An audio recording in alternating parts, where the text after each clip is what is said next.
یہ ڈھونگی بابے آپ کو صرف گمراہ کر رہے ہیں. آپ اس کے شکل پر مت جاؤ, آپ اس کے کپڑوں پر مت جاؤ کہ یہ فلاں بابے ہیں, یہ فلاں بزرگ ہے, یہ فلاں ڈھونگی بابے ہیں, اس کا تو داڑھی 4 ہاتھ کا ہے, ٹوپی 2 ہاتھ کا ہے, کرتا 20 ہاتھ کا ہے. اس کے اوپر مت جاؤ. اس کا اندرونی اعمال دیکھو, وہ کیا کر رہے ہیں, کیا وہ جو کام کر رہے ہیں کیا قرآن و حدیث سے ملتے ہیں؟ اگر وہ قرآن و حدیث سے ملتے ہیں تو آپ لے لو, نہیں ملتے ہیں تو چھوڑ دو. آج ہمارے معاشرے کو کیا ہو گیا ہے, جس کو بھی دیکھو وہ تعویذ اور گنوں کے پیچھے بھاگ رہے ہیں. اور ہمارے معاشرے میں ڈھونگی بابا بیٹھے ہوئے ہیں, میں اس کا نام نہیں لیتا, بابے بن کے بیٹھے ہوئے ہیں, ڈھونگی بابے بن کے بیٹھے ہوئے ہیں. اور وہ کہتے ہیں کہ آؤ ہم تمہارے مصیبت کو دور کریں گے, ہم تمہارے پریشانی کو دور کریں گے. اگر کسی کا شوہر ناراض ہے تو وہ آئیں اور ہم سے تعویذ لے کے جائیں, گارنٹی کے ساتھ شوہر آپ کا راضی ہو جائے گا. یہ کون بول رہا ہے؟ یہ ڈھونگی بابا بول رہے ہیں. جبکہ قرآن میں ہے, سورہ غافر آیت نمبر 60 میں ہے کہ اے میرے بندے مجھ سے دعا مانگو, میں تیری دعا قبول کروں گا. جو لوگ مجھ سے دعا نہیں مانگتے اور جو لوگ میری عبادت سے تکبر کرتے ہیں, ایسے لوگوں کو ذلیل و خوار کر کے جہنم میں داخل کروں گا. کون کہہ رہا ہے؟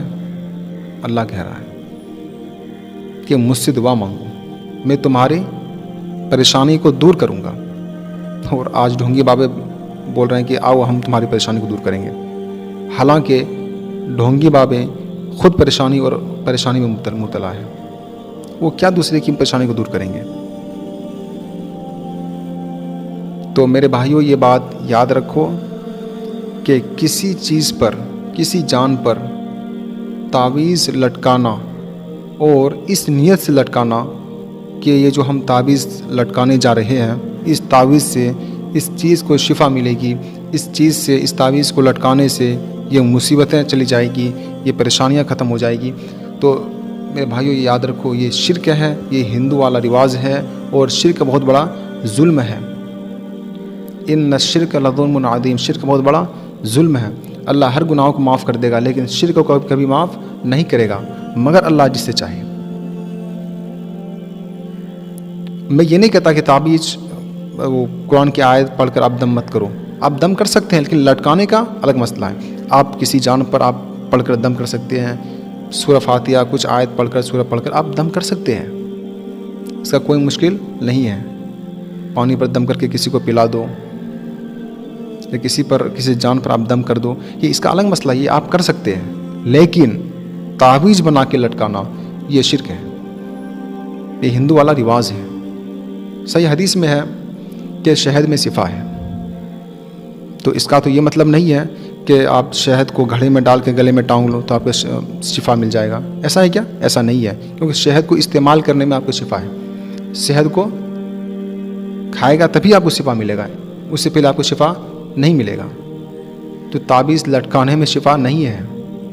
جو قرآن میں ہے, جو حدیث میں ہے, اس کے بتائی ہوئے طریقوں پر اگر ہم چلیں گے, اس پر عمل کریں گے, تبھی ہم کامیاب ہوں گے. اس سے پہلے ہم کامیاب نہیں ہوں گے. کوئی بھی چیز لٹکا لو, ہم کامیاب نہیں ہو سکتے ہیں جب تک کہ ہم اس پر عمل نہ کر لیں, جب تک کہ اس کے بتائے ہوئے طریقے پر ہم نہ چلیں, ہم کامیاب کبھی بھی نہیں ہو سکتے ہیں. یہ جو ڈھونگی بابے جو بن کے بیٹھے ہوئے ہیں, یہ بالکل گمراہ ہیں اور لوگوں کو گمراہ کر رہے ہیں. صحیح بخاری میں حدیث ہے کہ اللہ علم کو اٹھا لے گا, اور علم اٹھانے کا یہ طریقہ نہیں ہوگا کہ مولانا صاحب رات میں سوئے تو صبح اٹھے تو سارا علم بھول گئے. ایسا نہیں ہوگا, بلکہ اللہ علماء کو اٹھا لیں گے اور لوگ جاہلوں کو اپنا سردار بنا لیں گے, اور وہ الٹے سیدھے مسئلے بتائیں گے, اور وہ خود بھی گمراہ ہوں گے اور لوگوں کو بھی گمراہ کریں گے. سورہ نمل آیت نمبر 62 میں ہے کہ بتاؤ وہ کون ہے جب تم مصیبت اور پریشانی میں ہوتے ہو, تمہارے مصیبت کو اور پریشانی کو دور کرتا ہے, اور تم کو خلیفہ بناتا ہے زمین پر اگلوں کا, جب تمہارے باپ دادا مرتے ہیں, تم اور تمہارے مرنے کے بعد تمہاری اولاد ہے.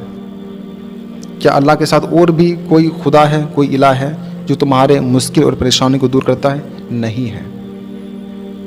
آج ڈھونگی بابے بول رہے ہیں کہ آؤ ہم آپ کی مصیبت کو دور کریں گے، جس کو بیٹے نہیں ہو رہے ہیں آؤ ہم آپ کو بیٹے دیں گے۔ بھائی مصیبت اور پریشانی کون دیتا ہے؟ خدا دیتا ہے، اور مصیبت اور پریشانی کو دور بھی کون کرتا ہے؟ خدا کرتا ہے۔ یہ ڈھونگی بابے کا کوئی کمال نہیں ہے، یہ سب خدا کا کمال ہے۔ یہ ڈھونگی بابے آپ کو صرف گمراہ کر رہے ہیں۔ آپ اس کے شکل پر مت جاؤ، آپ اس کے کپڑوں پر مت جاؤ کہ یہ فلاں بابے ہیں، یہ فلاں بزرگ ہے، یہ فلاں ڈھونگی بابے ہیں، اس کا تو داڑھی 4 ہاتھ کا ہے، ٹوپی 2 ہاتھ کا ہے، کرتا 20 ہاتھ کا ہے، اس کے اوپر مت جاؤ۔ اس کا اندرونی اعمال دیکھو، وہ کیا کر رہے ہیں، کیا وہ جو کام کر رہے ہیں کیا قرآن و حدیث سے ملتے ہیں؟ اگر وہ قرآن و حدیث سے ملتے ہیں تو آپ لے لو، نہیں ملتے ہیں تو چھوڑ دو۔ کسی کے داڑھی اور چہرے کے اوپر مت جاؤ۔ تو میرے بھائیوں یہ بات خوب اچھی طرح یاد رکھنا کہ تعویذ کو لٹکانا کسی بھی جان پر، کسی بھی جسم پر، یا خود لٹکانا یا کسی مکان پہ لٹکانا کہ یہ لٹکانے سے مصیبتیں ٹل جائے گی، تو یہ میرے بھائیوں یہ بالکل غلط ہے، یہ شرک ہے، ایسا نہیں ہونا چاہیے۔ ہندو والا رواج ہے۔ آپ دم کراؤ، آپ دم کر کے پانی کو پی لو، یہ اچھا ہے، یا پھر پانی پر دم کر کے کسی کو دے دو، یہ صحیح طریقہ ہے۔ یہ لٹکانے کا اسلام کا طریقہ یہ نہیں ہے، یہ اسلام نہیں ہے کہ آپ لکھ کے دے دو گھر میں تعبیذ آ کے لٹکا دو، یہ آپ کو شفا مل جائے گا، آپ کا شوہر راضی ہو جائے گا، ایسا نہیں ہے۔ اس سے اور بوال ہوتا ہے، اس سے اور لڑائی ہوتی ہے۔ تو میرے بھائیوں یہ تعویذ سے بچو، یہ تعویذ آپ کو گمراہی کی طرف لے کے جا رہے ہیں۔ یہ ڈھونگی جو بابے ہیں نا، ڈھونگی بابے، میں اس کا نام نہیں لیتا، اس کا کوئی اتنا حیثیت نہیں کہ میں اپنی زبان سے اس کا نام لوں۔ ڈھونگی بابے ہمارے معاشرے میں خود بیٹھے ہوئے ہیں، 4 ہاتھ کاپی لے کے بیٹھے ہوئے ہیں، اس میں لکھ رہے ہیں کہ آؤ ہم آپ کی مصیبت کو، پریشانی کو دور کریں گے۔ وہ بالکل جھوٹ بول رہے ہیں، وہ خود مصیبت اور پریشانی میں مبتلا ہے، وہ کیا آپ کی پریشانی کو دور کریں گے؟ تو میرے بھائیوں یاد رکھو کہ تعویذ کو لٹکانا یہ شرک ہے، آپ نہیں لٹکا سکتے ہیں، اسلام کا طریقہ نہیں ہے۔ آپ یہ کام کر سکتے ہیں، سورہ فاتحہ پڑھ کر، کچھ سورہ پڑھ کر، پانی پر دم کر کے آپ پی سکتے ہیں، یہ صحیح طریقہ ہے۔ یہ آپ کسی کو دم کر سکتے ہیں، یہ صحیح طریقہ ہے۔ لٹکانے کا یہ بالکل جائز نہیں ہے۔ تعویذ کو لٹکانا اپنے جسم پر یا کسی بھی جان پر لٹکانا، کسی مکان پر لٹکانا، یہ جائز نہیں ہے، یہ